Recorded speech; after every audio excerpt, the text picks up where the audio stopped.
அண்ணன் சீமான் மாதிரி வாய்க்கு வந்து பேசணும் முடிவு பண்ணால் பேசலாம். நான் வந்து படையை அனுப்பி இலங்கையிலேருந்து மீட்பேன். காமராஜர் வந்து 1954 பவருக்கு வர்றார். 1954 பவருக்கு வர்றார். ஆனால் ஐயா ஏபிஜே அப்துல் கலாம் அவர்கள் அந்த காலகட்டத்தில் அவர் காலேஜ் போயிட்டார். அவர் கட்டின பள்ளிக்கூடத்தெலாம் இவர் படித்தாங்கிறது வாய்க்கு வந்தவரை பேசுவதுன்னு என்டிகே பக்கத்தில், அதாவது அண்ணன் கூட வாழ்த்து சொன்னார், என்டிகே தனியாக நிற்கிறதுக்கு வாழ்த்துக்கள்னு. வெற்றி பெறுறவங்க தாங்க கூட்டணியை பற்றிலாம் கவலைப்படணும். தோக்கிறதுக்கே கட்சி வச்சுருக்கவங்க. என்டிகேக்கு எலெக்ஷன் முக்கியம் இல்லை, கலெக்ஷன் தான் முக்கியம்.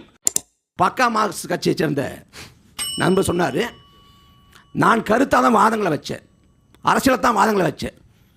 அவர் வந்து அவங்களோட விர்ச்சுவல் வாரிசு மாதிரியே இந்த கலெக்ஷன் கமிஷன் இதெல்லாம் நீங்கள் பேசுனீங்கன்னா கட் பண்ணி ட்விட்டரில் போட்டு 4 பேர் ஃபயர் விடலாம். ஆனால் பொது சமூகம் பார்க்குறப்ப இதெல்லாம் ரொம்ப பக்குவமற்ற பேச்சுன்னு நினைக்கும். அப்படி தான் இருந்துச்சு உங்கள் பேச்சு. நான் பேசலாம்ல, பிளாக் டிக்கெட்னு கேட்கலாம்ல. கடைசியாக கோட் படத்து பிளாக் டிக்கெட் விற்காமல் நீங்கள் படம் ஓட்டுனீங்களா? இல்லை லாட்ரி டிக்கெட் நான் கேட்கலாம்ல. இதெல்லாம் என்ன? இன்றைக்கி பேசுவாங்க நாங்கள் தோல்வி அடைஞ்சிட்டோம்னு. நாங்கள் எத்தனை தோல்வி அடைஞ்சாலும் மக்களோட நிற்போம், மக்களுக்காக நிற்போம்.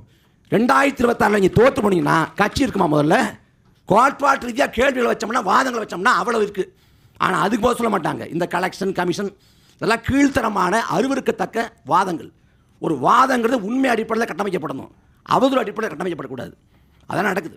அதனால் 26 தேர்தல் களம்ங்கிறது நாம் தமிழர் கட்சிக்கான களம். 26 தேர்தல் களத்தில் நாம் தமிழர் கட்சி அதிகாரத்தை நோக்கி நகரும்.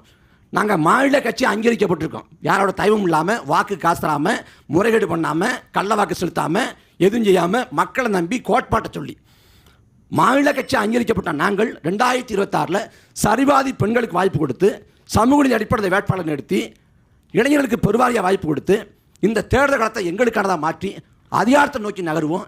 இந்த மண்ணுக்கான மக்களுக்கான ஒரு தூய நல்லாட்சியை நிறுவோம்.